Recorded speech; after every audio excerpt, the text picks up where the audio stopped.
Sa karagdagan pa nating mga balita, pakinggan po naman natin ang pag-uulat mula sa himpilan ng DCSB ang Spirit FM, CMN Calapan Oriental, Mindoro. CMN Live Nationwide. Dennis Nebrejo, magandang araw sa iyo.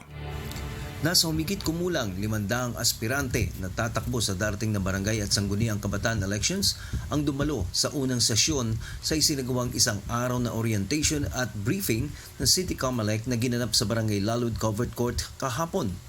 Ipiniliwanag ni City Comelec Officer Attorney Suminigay Mirindato ang mga panuntunan at mga dapat at hindi dapat gawin bago at sa panahon ng kampanyahan bago ang eleksyon ngayong darating na Oktubre at 30.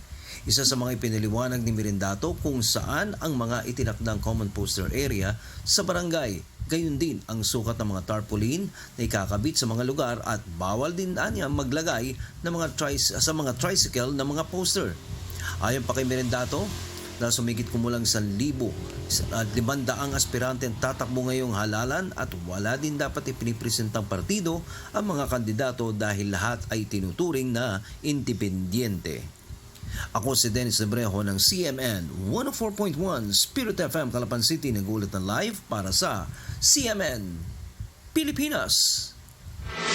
CMN Live Nationwide.